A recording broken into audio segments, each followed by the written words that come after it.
give me any choice because you're just not getting it. I admit I had lied to you when I said that I didn't feel anything for you. I did feel something for you. But it was never like what you felt for me. It was never like that. What do you think? You wooed me, baby. I mean, you were always there looking so pretty. With those eyes. I mean, a man with more principles might have been able to walk away, but I just couldn't do it. Are you saying that you used me? I don't know, man alive who wouldn't want to be near someone like you, have someone like you to cuddle up to at night. You always look so pretty. So sexy. You gotta admit you did kind of push yourself on me. I kept after you because I believed in you. In us. And what we have together. What we had together. What we have together. Come on, baby. We had fun together. You have enough fun and then things start to get a little stale and then it's time to move on.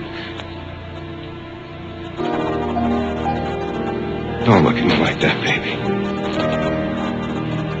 I never really wanted to hurt you. It's just that you've had a problem getting the message. Yeah. Well, I've got it now. Loud and clear.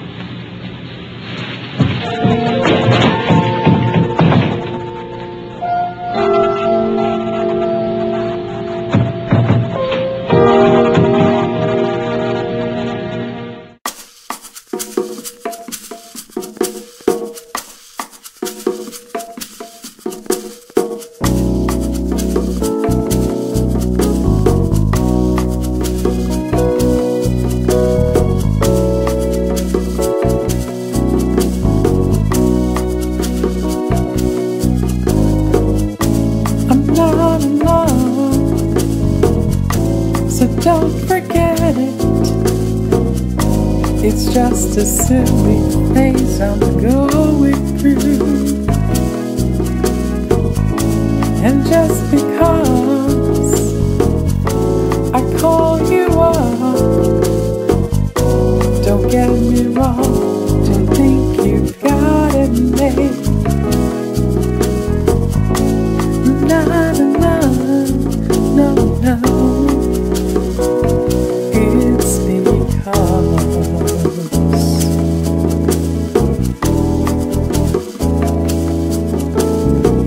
I'd like to see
Kevin said, why don't we do it almost a cappella, using totally, for the backing track, totally voices, all voices, not Beach Boys type of voices, just a wall of sound. I said, yeah, and how are we going to do that? And it was Lowell who came up with the idea of making tape loops that we could run ad infinitum, forever. We'd just run them. So we spent another 3 weeks then recording 3 guys, Kev, Lowell and Graham, just singing R in the studio onto the 16-track machine.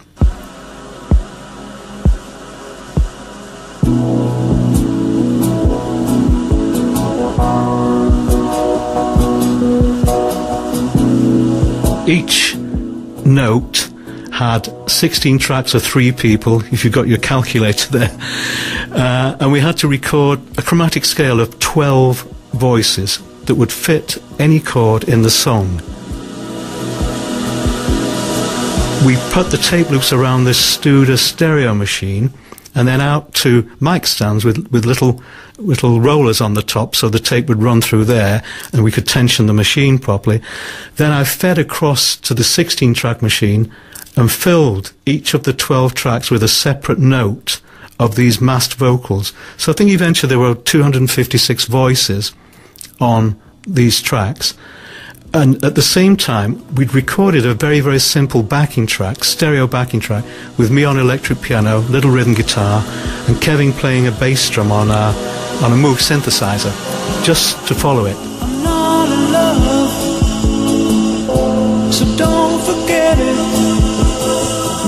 It's just a silly phase I'm going through. The 4 of us actually got around the control desk and started to feed the chords as they were changing within the song, up and down with the faders. And whilst we were doing that, I'd locked all the faders with a piece of gaffer tape, so they're all around about minus 24 on the faders. But because it was a chromatic scale, there was this lovely sort of hissing, breathy sound, like when you walk in a concert hall and people are just talking very quietly, but there's this wonderful hiss. All of which probably explains why nothing had ever sounded quite like that record before, had it? It was a milestone in recording. The production was absolutely beautiful, and the process that they went through to create this epic record was incredible, bearing in mind the time. This is 34 years ago that this record was made. So a lot of the techniques that were used on this record were done for the very, very first time, especially the vocals. Now, as Eric mentioned, the vocals were recorded individually across the 16 tracks and then bounced down. Now luckily, at the very, very front of this multitrack, there's the remnants of one of the tracks. So this is actually what one of the multi-tracked voice loops actually sounded like. So if I isolate that first,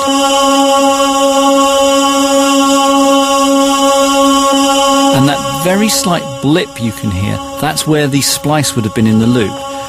So although you can actually hear the loop as it goes through with the splice point, in this case, when you had the other 11 added, all at different splice points, the loop point would have been inaudible. So now if we start the actual multitrack up, you can hear what Eric was talking about, this sound that does sound like you're entering a cathedral or some hallowed space.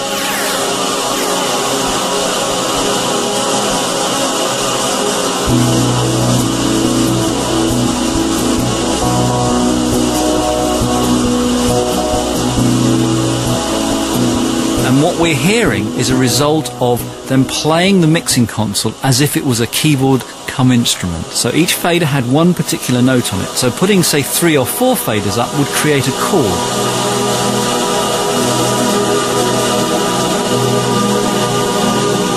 And as they knew what the chord progression of the song was, they could go through it bit by bit.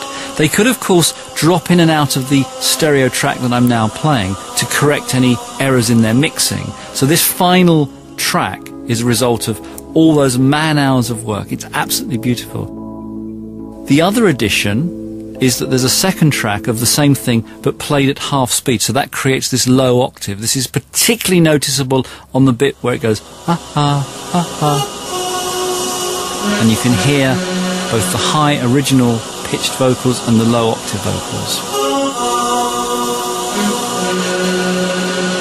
So Eric's using his half-speed trick again, which he obviously likes. I don't remember another record that starts off with the vocals being produced and then you playing along with it. But this seems to have started with just the vocals. That's right, they created a guide backing track just to make sure they mixed the vocals in the right sections with the right balances. But once they had their correct vocal track, they then proceeded in the control room, which creates a very, very different atmosphere, played in the control room the rest of the instruments, the Fender Rhodes, the electric guitar,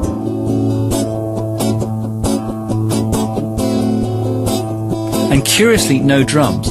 This bass drum was actually created by a Moog synthesizer. Now, Lol had one of the very first Moog synthesizers in the country, and he'd learnt how to program it, so he was able to create this unusual, soft bass drum sound, which Kevin played, being the drummer, throughout the song. In fact, a real drum kit would have been overpowering on this record, so it suits the subtlety of the backing track. So you're right that they played along to a pre-recorded ooh backing track, which is unusual. So once they got the backing track to their satisfaction, they then subsequently overdubbed in the traditional sense. So, for example, the other backing vocals were sung to a finished track. So let me isolate those first of all. It's because ooh, you wait a long time for me. Ooh, you wait a long time.